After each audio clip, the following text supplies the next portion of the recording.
प्यारे बच्चों, कैसे हैं आप सब। आशा है कि आप सभी स्वस्थ एवं सुरक्षित होंगे और सही प्रकार से अपना अध्ययन कर रहे होंगे।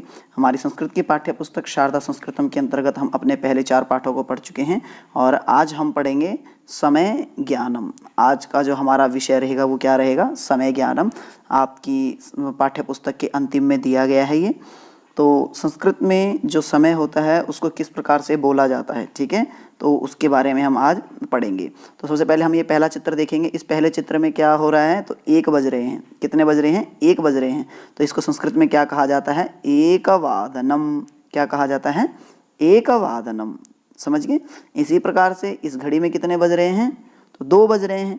इसको संस्कृत में क्या कहा जाता है, द्विवादनम, अर्थात 2 बजे। ठीक है ना। अगला ही ये चित्र है, अब हम अगला चित्र देख रहे हैं। इसमें कितने बज रहे हैं, तो इसमें 3 बज रहे हैं ना। तो इसको क्या कहेंगे, त्रिवादनम। इसको क्या कहेंगे, त्रिवादनम। समझ गए। चलिए अगला देखते हैं। जो अगला चित्र है इसमें आप देख रहे हैं कितने बज रहे हैं, तो 4 बज रहे हैं। ठीक है ना। इसमें कितने बज रहे हैं, 4 बज रहे हैं। इसमें कितने बज रहे हैं, घड़ी में 4 बज रहे हैं। तो इसको क्या कहेंगे, चतुर्वादनम। इस चित्र में देखेंगे, इस चित्र में कितने बज रहे हैं, तो इस चित्र में 5 बज रहे हैं। कितने बज रहे हैं, 5 बज रहे हैं ना। तो 5 को क्या कहेंगे संस्कृत में, पंचवादनम। ठीक है। जो आगे जो है हम संख्यावाचक पद लगा देंगे और पीछे उसके वादनम शब्द लगा देंगे। ठीक है। अगला जो चित्र देख रहे हैं आप, अगले चित्र में कितने बज रहे हैं, तो अगले में 6 बज रहे हैं। छोटी सुई 6 पर है और बड़ी सुई 12 पर है। तो अर्थात कितने बज रहे हैं, 6 बज रहे हैं। तो 6 बजे को संस्कृत में क्या कहते हैं, षड्वादनम। क्या कहा जाता है, षड्वादनम। समझ गए। चलिए आगे देखते हैं।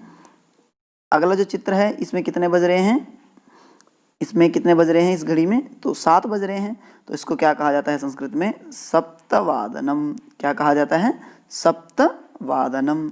अगला चित्र, इसमें कितने बज रहे हैं, तो 8 बज रहे हैं। इसके लिए क्या प्रयोग होता है, अष्टवादनम। अगला जो चित्र देख रहे हैं इसमें कितने बज रहे हैं, इसमें बज रहे हैं 9 बज रहे हैं। तो 9 को क्या कहते हैं संस्कृत में, नववादनम। समझ गए। सप्तवादनम, अष्टवादनम और नववादनम। समझ गए। चलिए अगला चित्र देखते हैं। अगले चित्र में क्या लिखा हुआ है, अब अगले चित्र में कितने बज रहे हैं, इसमें छोटी सुई 10 पर है, बड़ी सुई 12 पर है। तो कितने बज रहे हैं, 10 बज रहे हैं। इसको संस्कृत में क्या कहते हैं, दशवादनम। ठीक है। ऐसे ही अगला चित्र है, छोटी सुई किस पर है, 11 पर है और बड़ी सुई किस पर है, 12 पर है। तो इसको क्या कहेंगे, 11 बजे। तो संस्कृत में क्या कहा जाता है, इसको एकादश वादनम। समझ गए। अगला चित्र देखेंगे, यहाँ पर छोटी सुई और बड़ी सुई दोनों किस पर हैं, 12 पर हैं। तो इसको इसको क्या कहा जाता है, द्वादश वादनम। क्या कहा जाता है, द्वादश वादनम, अर्थात 12 बजे। चलिए अब हम इसके नीचे हमको दिया गया है कि कुछ वाक्य दिए गए हैं। इसके नीचे हमको क्या दिए गए हैं, कुछ वाक्य दिए गए हैं। अर्थात हमको इन वाक्यों को फिलअप करना है, इन वाक्यों को हमको क्या करना है, पूरा करना है। देखो सबसे पहले, लेकिन इससे पहले क्या लिखा हुआ है, विशेष। विशेष अर्थात कि वाक्य व्यवहारे, अर्थात बोलते समय, वाक्य का व्यवहार करते समय, अर्थात बोलते समय वादनम, जो वादनम है इसके इत्यस्य स्थाने, इसके स्थान पर वादने इति प्रयोगः भवति, ऐसा प्रयोग होता है।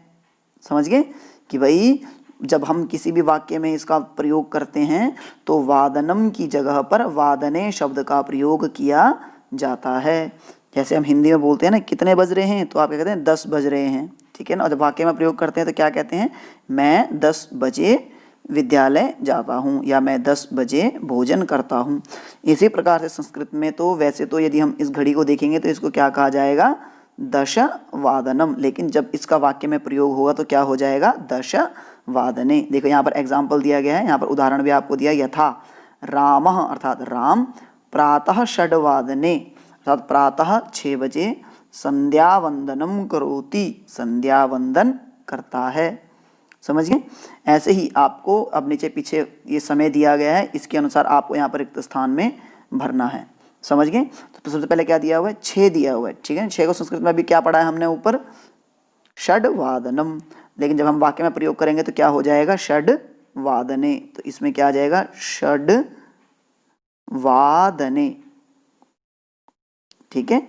पहले वाक्य प्रयोग, पहले इसमें खाली स्थान में क्या आ जाएगा, षड् वादने। समझ गए।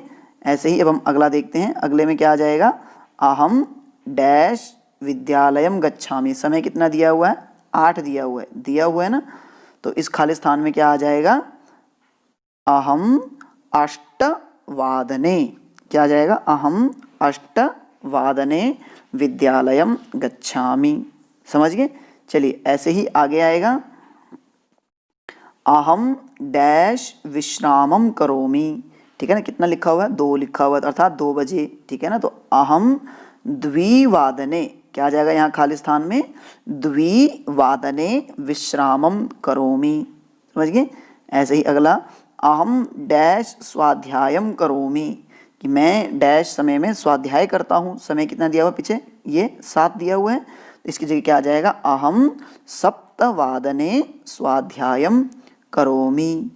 समझ गए। इसी प्रकार से हम आगे देखेंगे, अहम डैश अल्पाहारम स्वीकरोमि, कि मैं डैश इतने बजे अल्पाहारम स्वीकरोमि, अल्पाहार स्वीकार करता हूँ, अल्पाहार करता हूँ अर्थात नाश्ता करता हूँ। तो कितने बजे, 7 दिख रहे हैं, तो अर्थात 7 बजे। तो क्या आ जाएगा इस खाली स्थान में, सप्तवादने। समझ गए। चलिए अगला देखते हैं। अगला, अहम डैश भोजनम करोमि, मैं इतने बजे भोजन करता हूँ। कितने बजे लिखा हुआ है, तो 1 बजे। इसके लिए क्या प्रयोग किया जाएगा, 1 वादने, अहम 1 वादने भोजनम करोमि। समझ गए। चलिए इसके बाद हम अगला पद देखते हैं। अगला जो पद है हमारा वो क्या है, अहम डैश क्रीडामि। क्या है हमारा अगला पद, अहम डैश क्रीडामि। और ये पीछे क्या दिया हुआ है ब्रैकेट में, 5 दिया हुआ है। तो अहम, 5 को क्या कहते हैं, पंच। तो अहम पंचवादने क्रीडामि। खाली स्थान में क्या आ जाएगा, अहम पंचवादने क्रीडामि। समझ गए। इसके बाद हम अपना अंतिम देखते हैं। अंतिम पद में क्या लिखा हुआ, अहम डैश गृह कार्यम करोमि। ठीक है ना, अहम रिक्त स्थानम अस्ति, उसके बाद क्या है, गृह कार्यम करोमि। और पीछे क्या दिया हुआ है, 8। 8 को क्या कहा जाता है संस्कृत में, अष्टवादनम। और वाक्य प्रयोग में क्या हो जाएगा, अष्टवादने, अहम अष्टवादने गृह कार्यम करोमि। समझ गए। तो ये था आपका सामान्य, ये था आपका क्या, समय ज्ञानम। तो यह था आपका समय ज्ञानम। समझ गए। चलिए आप इसका अपनी कॉपी में, इसको आप अपनी कॉपी में लिखेंगे और इसका क्या है, ऐसे ही 3-4 वाक्य और बना करके इसका अभ्यास करेंगे। धन्यवाद।